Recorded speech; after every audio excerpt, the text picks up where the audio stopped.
Today marks 12 years since the 2001 terror attacks, and it's been 1 year since the assault on the U.S. diplomatic post in Benghazi, Libya.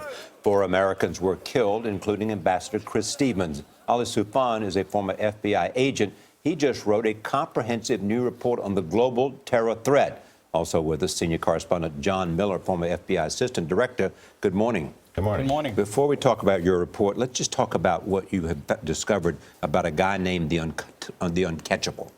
Well, Mukhtar Belmokhtar is the one-eyed terrorist who made his money smuggling people, cigarettes, and other contraband, but also doing kidnappings. He ran the attack on the gas plant where the U.S. hostages you interviewed several months ago actually escaped alive, but scores were killed.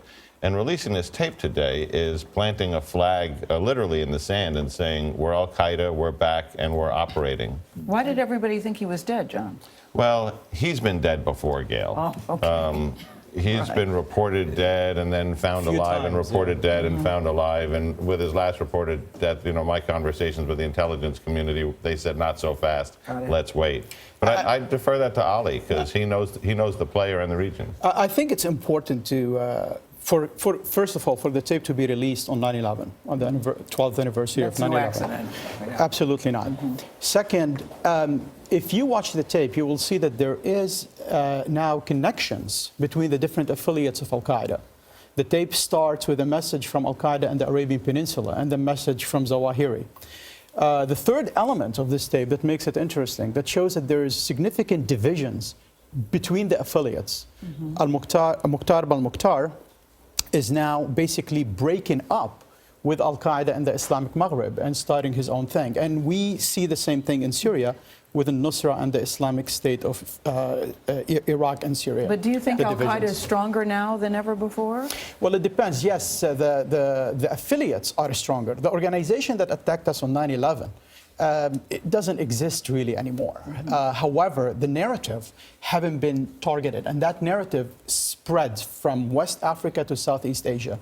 And that narrative today is basically the center of gravity of the organization of Al-Qaeda. After 9/11, they shifted from being chief operator to being chief motivator.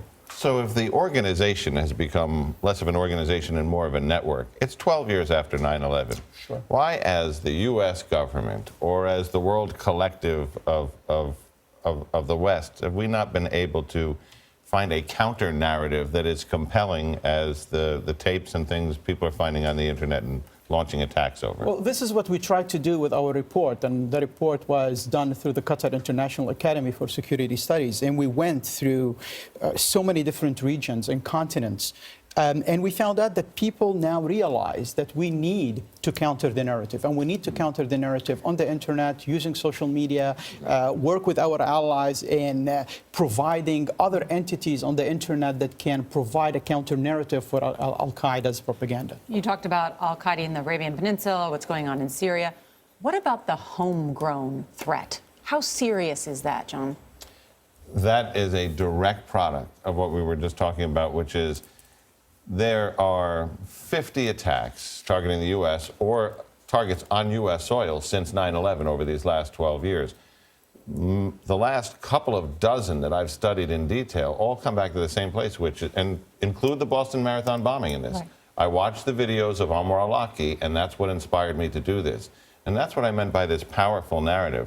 Where is our counter spokesman who has the same charisma and the same force? It can't be a government person. I'm wondering, in the conference you just did anyone say, here is the map to how to do that? Well, it has to differ from one area to another and from one region to another, because there's no cookie-cutter approach.